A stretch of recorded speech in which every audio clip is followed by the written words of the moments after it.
What is up, people of purpose? I am excited that you chose to hang out with me today for a session where we dig into why in the world are we here. I'm going to provide for you, before you leave here, a way for you to go out there and accomplish any goal that you have in life. That's right, I said any goal, because I believe, just like I'm sure that you do, you were made to win. And all we have to do is to tap into your design to win. Let me go ahead and get started off and tell you guys exactly who this is for, who belongs here, okay? If you believe that you were made for a purpose, that you are a created being and that it is your job to do something here, that's actually a place of fulfillment for you, this is your place. If you think that life is just some random thing and we're just waiting for it to end, not even sure why we're here, if you don't really believe that we can reach into those things and do something that is noble, this probably is not your place. And that's okay. You can stick around for the journey if you want. But some of the things I'm going to say might rub you the wrong way, might be an irritant, but who knows? Maybe that's a good thing. So if you are here, welcome to the rebellion. Now, what are we rebelling against? What are we standing against? Here's what I'm just going to put it out there, plain and clear. The grind. I believe that too many of us, at least, have been sold the lie that life has to be a grind, that do everything you're told, and then when you're 65 or 67 or whatever age, then you can go somewhere off to some greener pasture and do what you want to do. What if that wasn't a thing? What if we could bring our retirement wishes into the now? What if there was no grind? I believe if there was no grind, that there would be less angry husbands or wives or people who are coming from work that is soul-stilling, soul-crushing, mind-numbing stuff. And when you don't come home from that scenario, you're not kicking the dog, you're not shouting at your spouse, you're not beating your children, you're not abusing drugs, because you're in the place of your zone, your life of usefulness, your place of purpose. So we stand firmly against the grind and the idea that no matter what you commit to, it has to be hard. And I know this stands in the face of every single Rocky movie. I know that it stands in the face of all of the motivational videos that you and I have posted and all of those great quotes. But I'm telling you that when you begin to walk towards your purpose actually begins to walk towards you. We begin to warp space and time itself. Yes, that's true. Believe it or not. Here's what I believe. I believe that we were sold a bill of goods. And we have 8 children. And just to kind of give a synopsis, maybe a little bit of the background of where all this stuff is coming from. I've always believed, for as long as I can remember, that God made me for a purpose, and that it was my job to find that out. It wasn't something that was going to fall from heaven onto my head. Actually, I think for many years, I think I did wait for that to happen. But the moment that I realized it was something to be pursued was when my life began to be enriched. We came to a place in our life, my wife and I, where we realized that what we had was just a repetition of the day before, and the day before, and the day before. And we were talking one day, and we decided that it had to change. And we made some massive changes that had massive results. We've been living in adventure really for the last 3, 4, 5 years, 6 years of our lives, everything from traveling around the world to just learning new languages, new skills. Life is vibrant, and that's the place where it should be. Life is a journey that's to be enjoyed. It's also something that's to be shared, and that's what I've discovered. And I've been helping, gosh, I can't even tell you, like one-on-one, definitely over 100 people um, achieve their purpose and productivity from the place where it's easier and not more difficult. So I've done this. I've helped other people do this. I've seen results in everything from income to just quality of life and joy. And those are the type of things. And I'm going to expose all of how that happens to you right now. Before I get into that though, now back to the story. We have 8 children. 3 of them are daughters. As I like to say it, we have 3 girls and each of them has 5 brothers. That's to scare away all of the boyfriends that I don't want to come around. But with these 3 girls, one of the things that we've had to fight against, I think, is actually a plague to our society. And it is, let's see if I can get there. It is this image right here. And I'm sure that you will recognize this when you see it. It is the idea of the princess needing to be rescued, right? Every Disney movie, most of the cartoons for at least from the early 1900s until really recently, the female character was always one that needed to be what? Rescued, right? And I believe that the way that our society has structured things, as great as it is, and I'm sure if you're listening to me, the majority of you are going to be in the United States, best country in the entire world. There, I believe, are storylines, though, that we begin to adopt.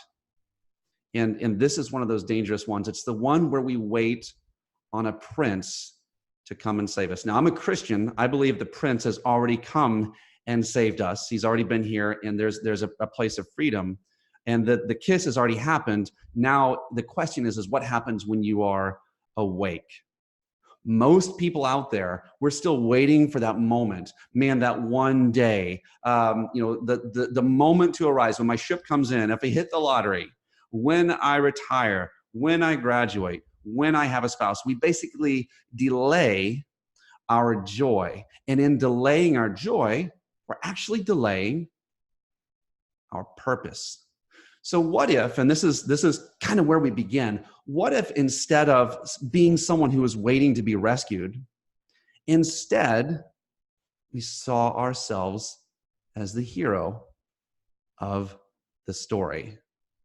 And as a matter of fact, I actually believe that that is how we see ourselves, and that is our natural programming, that every day we wake up seeing ourselves as the hero of our story. And that hero has a reason or a cause. And sometimes in our day-to-day life, right, we're living in the place of the grind. We're living in Groundhog Day. We become numb to what that is. But the hero has a cause, and that cause causes us to have to go slay dragons and go on adventures. And I want to take you actually into that. There's a guy named Joseph Campbell who back, I believe, in the 1970s, codified what is the actual recipe that makes story stick in the human brain. Now, we know that actual history didn't start until really a couple of thousand years ago, that before that, it was prehistory. I know a lot of you history majors are going to correct me on that. I don't know when it started, but prehistory, we know that most of that happened through an oral tradition, like it was a passing down of things. So there's something in our brain that is designed to hold stories. And the most effective stories are actually framed in a way that are similar to how we actually view life. So Joseph Campbell identified what he called the hero's journey. I'm going to take you there before I show you the how, because it's good to actually see the code of how we see these epic journeys ourselves.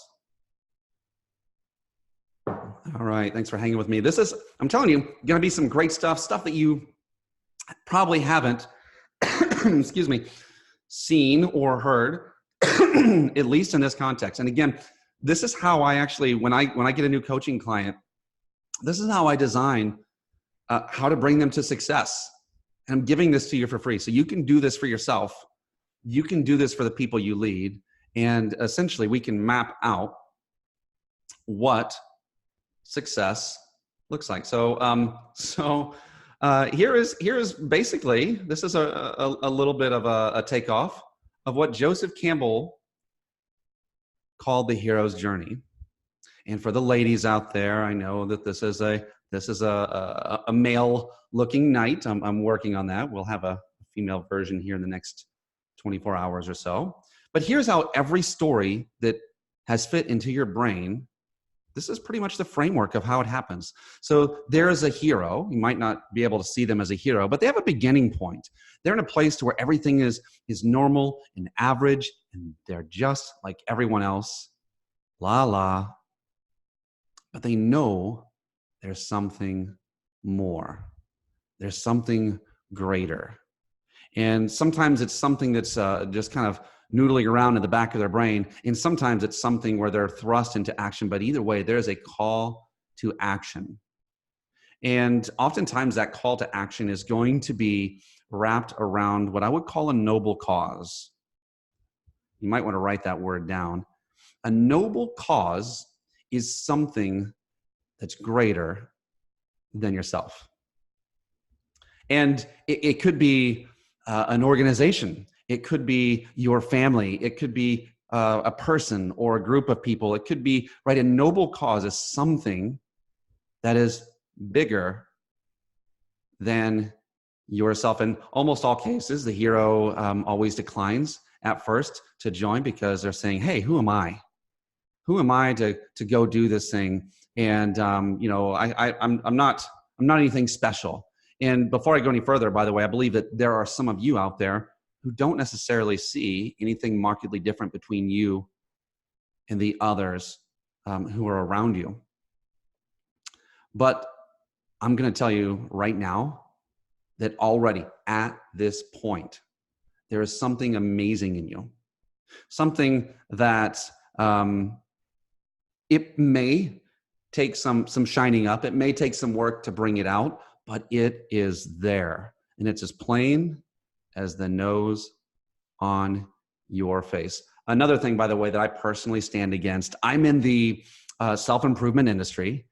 And I will say this, too many gurus and people who want to tell you what to do, teachers, whatever, they come from a place of making you feel inadequate. And they get you, really the idea is to get you addicted to them, thus creating masses of drones, of dependence.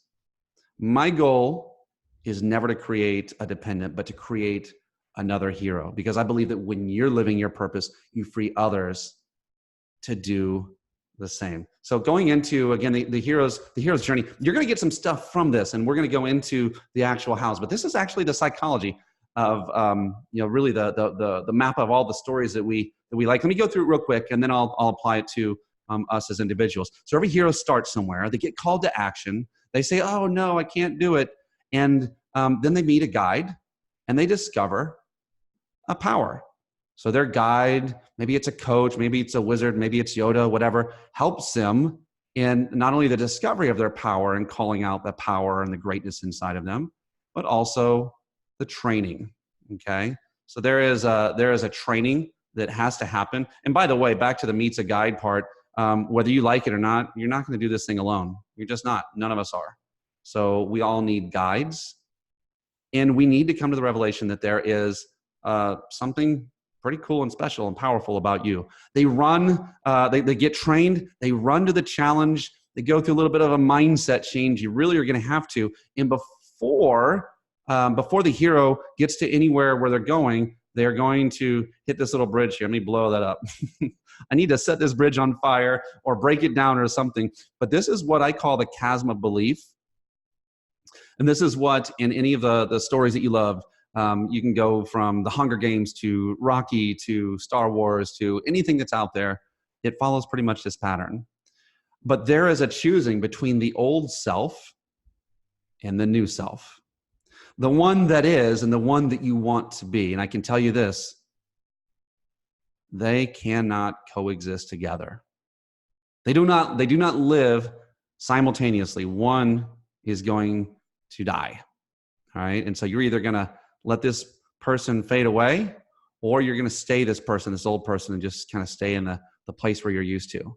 After that decision comes, the hero then runs and takes action and knows how to take action now because, hey, this is who I am. It's a made up mind. Like, you really have to have a made up mind to cross this gulf. And a lot of us, again, like that's a place of failure. I know it's been for me over the years. Then you approach the lair of the dragon. Let me shrink this down a little bit. Sorry about that. Approach the lair of the dragon and defeat the dragon. And the cool thing is, in every story, the dragon represents fear. And in our lives, right, that thing that you fear the most, usually what's laying underneath the dragon is very, it's very indicative of what's actually in real life. In the story, what's underneath the dragon? It's a pot of gold. So what is underneath any and every fear that you go slay? Right? It's your treasure. It's what you're going after. Okay. So we go, let me go back here, share that screen. We go from there in our world, at least in the world of where I work with people, there's a temptation to go back to the old habits, but ultimately, because you have been marching towards this goal that you've described, this ultimate peak here really should be like a Mount Everest. And as you march towards your Mount Everest, or as a hero marches towards their Mount Everest, they've already been changed into the person who's going to conquer that peak. And they achieve their goal and then return home with the prize, having slain dragons and having been changed in the process. That, my friends, is a story. You can put any movie that you have, any hero's journey, you can put it in there. There are a few other parts. You can look it up online. It's kind of cool. Look up Joseph Campbell's hero's journey, and it's right there. And actually, George Lucas consulted that when writing Star Wars. That's why it stuck into the brains and the minds of so many who viewed it. All of us, anyone who's viewed it, hasn't forgotten it. So here's the deal. If you are willing to be the hero, if you are willing to be now the protagonist, the one who actually acts as though they are someone, that's going to change a few things up. And I did start out with a couple of story scenarios, right? Some book scenarios of like, there was the story in the book of of Snow White or the princesses, and now we're talking about really the story of this hero. But I want to take a step back and say, what is purpose? And when we discuss what that is, usually there are a few spheres of places, and I just want to take you to a couple of those places. So the first one of those. And I believe, by the way, that this can be vocational, that this isn't always just, hey, we are, it's not just always something outside of work. And I think actually too much, we're actually counting on this small sliver of time after work to be the fulfilling part, right? It's the weekends, it's whatever. So I'm going to hate my life all day long, and then I'm going to go love this tiny little part. Well, that's not true. You're not going to be able to do that. It's very not likely that is going to be how it shakes out. So when we talk about purpose, there are a few things that I would connect with that. One of those is it's your gifts and your talents. It's your gifts and your talents. These are the things that you were born with. Like as I discussed on one of the Facebook Live sessions earlier this week, my daughter, when she was months old, when you would pour Fruit Loops in front of her, she would sort them according to color. I promise you, I didn't train her on that. So that's organization and structure is a gift. Okay.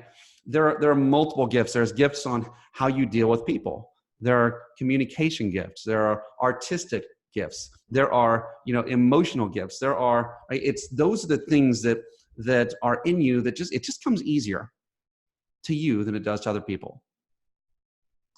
The next place is, I would say, like combining that with, I really would say, your place of joy. The places, this is why I have my little, the do, it's a smiley. It's like a play on my name, right? Donnie. But notice the D is a smiley D. And what that's saying is really what I'm trying to say is like what you do joyfully is where your strength is. I'm a Christian, and one of the things that we cling to is that the Lord loves a cheerful giver, that there is something that happens when you combine joy with what you do. Where that intersects with this place of meaning and finding meaning and purpose is, I can guarantee you that the things that you're here to do are places where you have found joy. So I would ask you right now to take inventory of what are the things that bring you the most joy, okay? And I don't care how crazy they seem, if it's playing video games or whatever it is, like it's like what brings you joy? And the question is why? And that is something that reveals something about you. It's something that reveals something about your motivation. Studies show that when you take something that you love to do and you turn it into something that now you have to do, someone is forcing you to do it, that joy dissipates. Where joy dissipates, your performance goes way down. You're gonna do better at the things that bring you joy. So what are those things that have brought you joy, that bring you joy? In the place of work and in your vocation, what is your zone, man? What is your lane? What are those things that bring you joy? Back in terms of like, so we have the joy factor, we have the gifts factor, okay? What are those things that have come easy for you? And where do those intersect? Now there's one more final piece, there's actually more to it, but there's one final piece that I'm going to discuss now, and that's going to be a noble cause, right? What is it that you believe in that's bigger than you? If you can find something that you enjoy, something that you are gifted and skilled at, and find a cause that's bigger than you to tie it into, now we have a way to move forward and no longer just do it Donnie's way or Tony Robbins' way or whoever's way. Now we have something that's beginning to become a more personalized plan. So let's go ahead and look into how this actually operates for you, and how you can take this epic quest map, which I will give to you, anyone who's registered or ask me of this, I'm going to give it to you. And here's the deal. This is how you can lead yourself. This is how you can lead your family. This is how you can lead your team members if you're a leader of people. This is good stuff. I promise you. This takes all of the stuff we go through in becoming this person of purpose, and it puts it right there visually in front of you. So here is the map again. Let me shrink that down. And I think I am. Here we are. Sorry about that. And so how does this come into play for you? And how are we going to take this and create something where you can actually run to your Mount Everest? Now, I don't know if any of you are mountain climbers. Anytime you're going to pick a peak to climb up, there is a certain amount of dedication that it takes. Now, I've climbed, gosh, over 20 mountains in the last couple of years. And in the process of that, I can tell you I've never climbed an Everest. And Mount Everest is one of those mountains that I guess it's become more commercialized and more people are there. But when you decide to go up there, you're risking your life. There are countless people who've died there and who are buried there. So I can tell you that when you commit to your mountain, like you're doing it with a different mindset than just the casual wanderer. I don't think anyone wanders or has ever wandered up to the top of Mount Everest. You're doing it with a purpose and an intention. Now, others have asked me, like, Donnie, what is my mountain? What is my Mount Everest? What are the things that I need to climb and to conquer? And I'm going to take you back to the place of story. And I'm going to say, let's imagine you were a character. Let's imagine you were a hero of a story, and you were writing that story. What are some of the things that you think that hero would go do? That person, this great, noble, whatever that person is that you want to be, what would that person do? And then begin to chart that out. My wife and I have recently, we're so much later to the game than everyone else. We started watching The Office. and I'm sure like if you've watched it or any sitcom, the brilliance of a show is where they take characters and they hardwire them. Like, here's who that character is. And then they put them in a different scenario, right? Something, what happens when the fire drill goes off? Each of these characters are going to begin to behave differently. And if you want a good laugh, go look up the Office CPR scene, and you will hopefully, if you get that, you get my humor. But the reality is watching how those characters behave actually defines how you see that character. And so now, let's imagine you are writing a chapter of your book. And that chapter doesn't necessarily discuss who the hero is. The chapter shows what the hero does. And in the doing, the arc, the storyline of that hero is revealed. Okay? So now let's just free ourselves from the idea of that it's to be at some ultimate peak, and one day I'll speak in front of millions, and I think that a lot of circles kind of bring like this ultimate destination is like that is your purpose.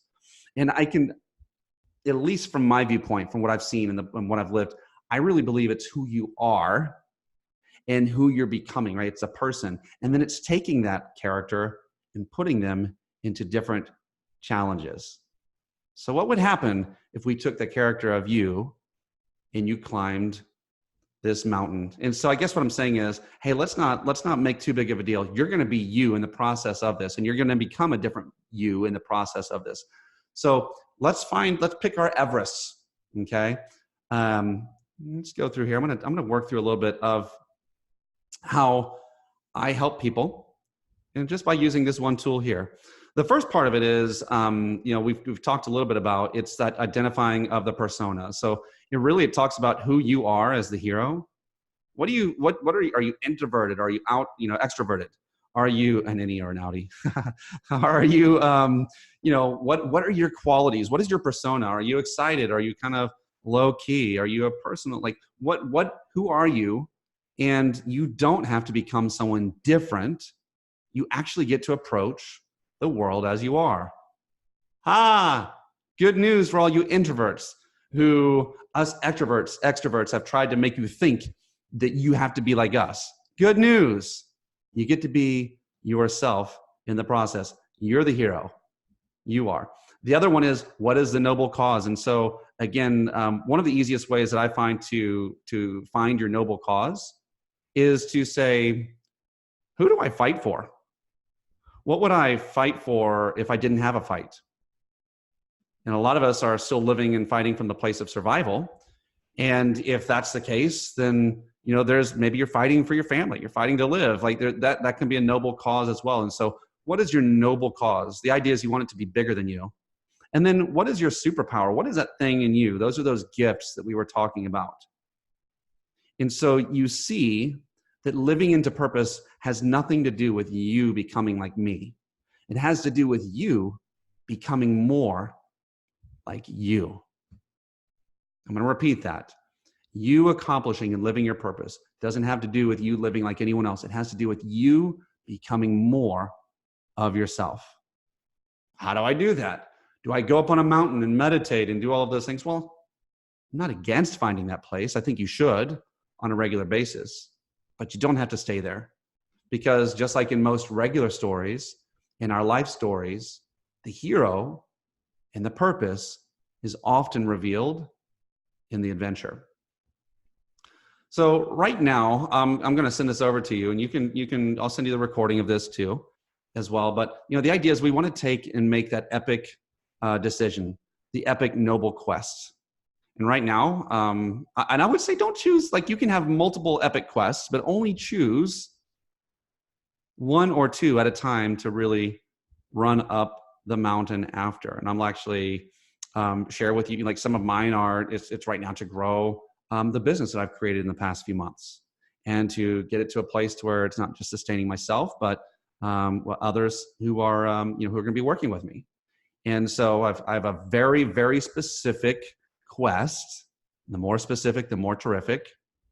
And before I fully committed to that, I was actually kind of scared to do it. And I realized This is the reason why. So when you're committing to this quest, we often have let ourselves down. And there's this thing right here, this dragons, these fears of committing, because before you step over this bridge, you are taking assessment of saying, oh my gosh, there's gonna be some tough stuff I'm facing here. And so before I do that, what are those dragons that are speaking to me that I know that I'm going to have to come up against? And so for many of you, if you're like me, it could be, maybe you're afraid of success or who you have to become in the process of success. Maybe it is, what other people will think of you, or, having to become someone different than what your friends and family expect, or even than what you expect. Personal evolution is a difficult thing because we're having to crack out of that shell of who we were to become who we're becoming. Okay, so listing out your dragons and being very, very honest about them is very, very helpful. And let me just share with you what happens from there. So if I know the dragons that I'm going to be facing, let me go back up to my dragon here. So if you know you're going to be coming up against this guy, and you've got a guy that's a guide, there's a wizard over here that's been helping. You know that you have someone who is in your corner. You know what your power is. You've been skilled and trained in that. You know that you can take that dragon out. You are going to now approach it with your gifts and talents. Okay. And, you're going to have to have a mindset of someone who's already won. So that's the difference between the Snow White and the actual prince, right? Not the prince, the hero that's on a journey, is that we're able to, to actually make decisions, run into battle based off of those things that we have. So, I guess what I would say is what are the mindsets of the person who's already won? Mentally, if you put yourself in the place of having already overcome and beaten those dragons, what does that entail? What do you think? What are the things you've thought so that you don't think like the person who's been beaten by the dragon? So I'm just going to be vulnerable, and I'm going to share a couple of mine. Oh gosh, I can't believe I'm doing this. This is well, here, let me just share. This is my epic quest map right here. And so some of the fears that I had in committing to what I was committing to is I may come to disbelieve what I've committed to. Do I really want it? Do I need it? Do I know what to do if I get it? If I get there, if I achieve this goal, who do I have to become in the process? Do I really want to be him? This is going to create too much hard work. I don't really believe it, but that's sometimes what I think, right? I'll have to sacrifice family and fun. What if I can't? What if I'm not enough? What if nobody listens? I'm afraid of having nothing again. And if you know my story, I've been there a time or two. What if I'm inadequate or too stupid? Can anyone identify with that? Can anyone, has anyone been in any of those places? And I know I glossed over that, but do you feel like maybe you're inadequate? Do you feel like, man, that's gonna be too hard. I think I'll just stay here, safer here. If that's where you're at, the question is that what you believe, or is that just what you're thinking? Is that what you believe in your journey is a part of your purpose, or is that what you're thinking because you've been fed, right, the Snow White story? Well, if you're going to be Snow White, listen, get kissed and be awake. Stop sleeping and waiting for someone else to come along. They've already come. You're already free. You're already able. You're already able.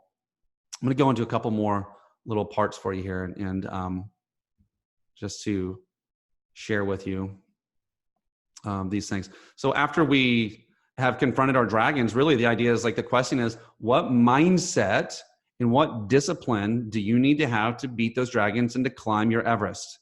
So for me, those mindsets included, once I knew, when I was, one of my questions to myself was, what if no one listens? What if no one wants this? And so my answer to myself is this: I'm not looking for the masses. I'm looking for the rebellion. I want a small band of people who believe this with all their heart and are willing to run into the fire for it. Like that's what I want. This isn't for everyone. I'm not for everyone. Neither are you. So let's alleviate ourselves of that pressure. That's what I did for myself. And if you're waiting on acceptance for others, just realize you're not everybody's cup of tea. That's okay. And if you are willing to be unique, that's actually the place of your value, right? Paintings are not valuable because they are printed in mass. Paintings are valuable because they're done by people who are unique, and there's only one of them. So it's that, not our sameness, that actually makes us valuable. Then there's a discipline. So the discipline that most people are going to give to you is, like, wake up early, don't eat sugar, hate life, carry logs around everywhere, live like a Marine in boot camp, and all of those things. And I'm not opposed to that for a time. But the question is that sustainable? It's not. Has anyone ever taught you to make your gifts and your callings into your discipline? If you can do that, I'll guarantee they won't be able to tell whether you're at work or at play. And that's the place where your destiny moves towards you while you're moving towards it. Because, my friend, there is something in between heaven and earth. There's a place where heaven and earth meet, and it's called you. As a matter of fact, stand up if you don't believe me right now. Look up right now. What's above you? It's sky. It's the heaven. Look what's below you. It's the earth. Your feet are touching the earth. Your head's touching heaven. You're right in there, but right in between, you are a conductor. You're meant to bring both of those things together and close that circuit. Heaven and earth are at one within you. They've kissed you. And so the question is from that place of you are enough and you have great things, how can you take those things and do those things on a regular basis? Don't do the things that I do, right? When David killed the giant, he didn't go in, if you've never read the story, go look at, he was going to go fight the giant, and the king said, hey, go use my sword, go use my armor. They're the best that's out there. You'll totally win. And instead of him going in with that, he actually said, no, I think, I don't really know about those things. I'm just going to go with what I know. And my question is what do you know? What's your game? What are the things that you can take in uniquely? Make that a part of your discipline. Is it how you love? Is it how you serve? Is it how you give? Is it how you bring fun in life into a situation? Is it how you talk to people? Because I can guarantee you, if I were to tell you to do something, like, I could give you a format that would be great, but it's never going to be as great as it is when you add the ingredient of you. You are the X factor. So those things should become a discipline and should be practiced regularly, frequently. Those are the things that we actually put into our world. And then, of course, there should be a list of skills to level up. So if I were to, the people I coach, it's like, hey, listen, let's be real. For you to get to the top of this Everest, you're going to need to develop these skills. And maybe you're good, maybe you're great, or maybe you're not so good. Let's get those things going too. But the reality is that not every mountain is the same, right? Not every journey requires the same skills and tools for success. It is up to you to be able to take a look at that with intelligence, but from the place that you are the hero, you have gifts and skills and talents, that you have everything that you need right now. And if you can't think about the Everest, like, what is the smallest version of that? What can you do to get you propelled and moving on your way to the Everest? So I told you we would be done in 45 minutes. It is 39 minutes. And I would open this up. This is a new webinar format. I'm going to the Q&A. And I'm just going to say, if there's any questions, I guess you can raise your hand, or you can go to the Q&A part of the bottom of your screen here. If you're on Facebook, I have not been paying attention to you. So, but if you want your this epic quest map and you want to begin filling this out on your own, message me. Definitely, if you're registered, let me know. Hey, Donnie, definitely, I want that. And listen, if you want more of this, I'm going to be putting more of this stuff out on a regular basis. And as a matter of fact, this time next Friday, we're going to be digging in to really being able to jump in and discover really kind of like what that power is and how to say yes to that call to action, what those call to actions might be, and a little bit of crossing the chasm of belief. So if that's you, message me and make sure you sign up for the next one. This is free. I mean, this is me giving to the world because this is what's in me. So I'm asking for nothing other than that if you know any other people who want to be a part of the rebellion, invite, share, and bring me into their lives, bring them into my lives. Listen, we're all on a journey. We all need help getting to where we're going. And, maybe we can help each other. So I'm looking, so if there are no questions, I'll wait around for a minute or two. I'm going to go over to the Facebook thing because, again, I don't really know how to do those things. I am not apologetic about my inadequacies. I'm just going to do this thing as I do it. So if there are any questions or anything like that, shoot it up right now. Let's see. I've got some people who are saying hello and some people who are liking me on Facebook. All right. Well, we have been locked and loaded, rocking and rolling. I'm going to check the meeting. If there are any questions or any people with their hands raised, you can also, there's a chat box at the bottom as well. That are here who can share, I guess, all panelists. I don't know. So, hey, and listen, if this has blessed you, or if you think it's stupid or any of those things, let me know. Like, interact with me. Let me know what this is saying and doing for you. Until next time, listen, go live on purpose. You are enough. Write your own story. Be the author of that story. Be the hero of that story, and let's go out and create an adventurous life that was worth living now. Stop waiting on that. Go get it, guys. We'll see you.